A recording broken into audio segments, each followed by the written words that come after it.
సరే, మనం ఈ మధ్య కొన్న ఏదైనా ఒక వస్తువు గురించి కాసేపు ఆలోచిద్దాం. అది ఫోన్ కావచ్చు, ఒక పుస్తకం కావచ్చు, చివరికి ఓ కప్పు కాఫీ అయినా సరే. అసలు ఆ వస్తువు మన కంటికి ఎలా కనిపించింది, దాని గురించి మనకెలా తెలిసింది, చివరికి దాన్ని కొనాలనే నిర్ణయానికి ఎలా వచ్చాం? ఈ ప్రశ్నల వెనకే ఒక పెద్ద ప్రయాణం దాగుంది.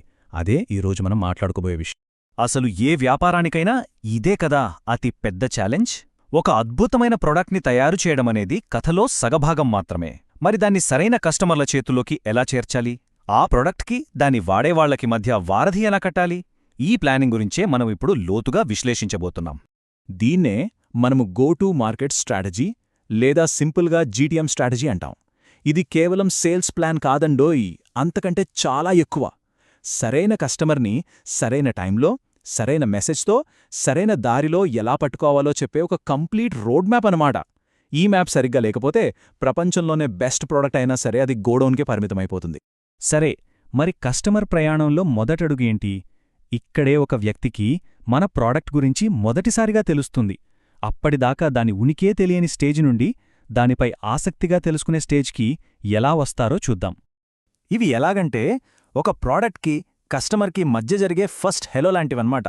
సోషల్ మీడియాలో స్క్రోల్ చేస్తుంటే కనిపించే ఒక యాడ్ కావచ్చు, ఒక సమస్యకి సొల్యూషన్ వెతుకుతుంటే దొరికే బ్లాగ్ ఆర్టికల్ కావచ్చు, లేదా ఒక ఈవెంట్లో విన్న స్పీచ్ కావచ్చు. ఇక్కడ లక్ష్యం అమ్మడం కాదు, జస్ట్ హే మేమున్నాం, మీ సమస్యకు మా దగ్గర ఒక పరిష్కారం ఉండొచ్చు అని వాళ్ల దృష్టిలో పడటమే.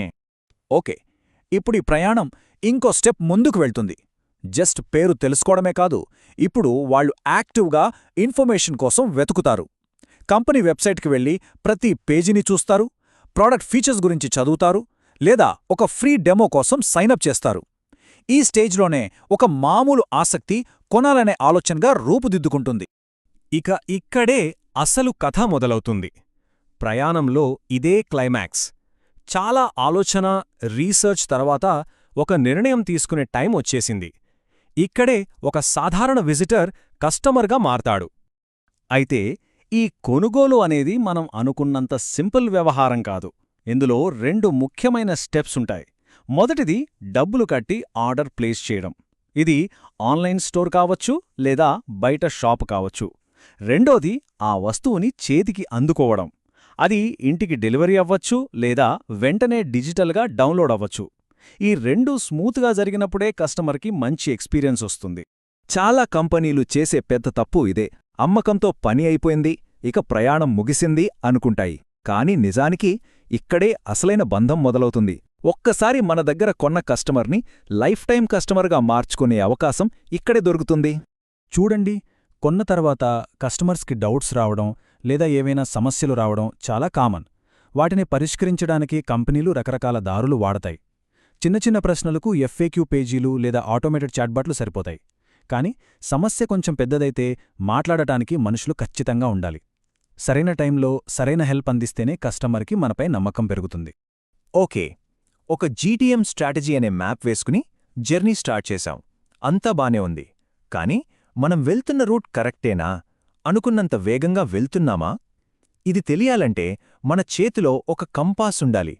ఆ కంపాసే డేటా మరియు మెట్రిక్స్. ఈ నంబర్స్ ఇవి బిజినెస్కి గుండెకాయలాంటివి. ఉదాహరణకి కస్టమర్ అక్విజిషన్ కాస్ట్ అంటే సింపుల్గా ఒక కొత్త కస్టమర్ని మనవైపు తిప్పుకోవడానికి మన జేబులోంచి ఎంత ఖర్చవుతుంది.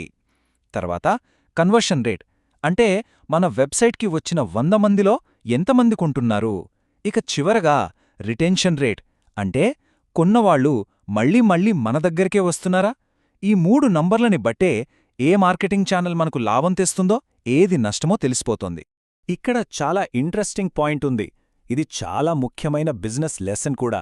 ఒక ఛానల్ మీద ఎక్కువ ఖర్చవుతున్నా దాని ద్వారా వచ్చే కస్టమర్లు మనతో ఎక్కువ కాలముండొచ్చు. మరోవైపు చాలా తక్కువ ఖర్చుతో ఎక్కువ మంది కస్టమర్లు రావచ్చు, కానీ వాళ్లు ఒక్కసారి కొని మాయమైపోవచ్చు.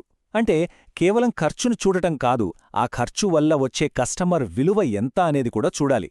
ఇక్కడే వ్యాపారాలు తెలివైన నిర్ణయం తీసుకోవాల్సుంటుంది. సో చివరిగా ప్రతి వ్యాపారం కూడా తమని తాము వేసుకోవాల్సిన ఒకే ఒక్క ప్రశ్న ఏంటంటే, మన కస్టమర్లను అత్యంత సమర్థవంతంగా తక్కువ ఖర్చుతో ఏ మార్గాల ద్వారా చేరుకోగలం. కస్టమర్ ప్రయాణంలోని ప్రతి అడుగును అర్థం చేసుకోవడం, సరైన ఛానల్స్ని ఎంచుకోవడం, ఆపై ఫలితాలని కొలవడం. ఇదే ఏ విజయవంతమైన జీటీఎం వ్యూహానికైనా పునాది. మనం తర్వాతిసారి ఏదైనా కొన్నప్పుడు మనల్ని ఆ కొనుగోలు వైపు నడిపించిన ఈ మొత్తం ప్రయాణం గురించి ఒక్కసారి ఆలోచిద్దాం.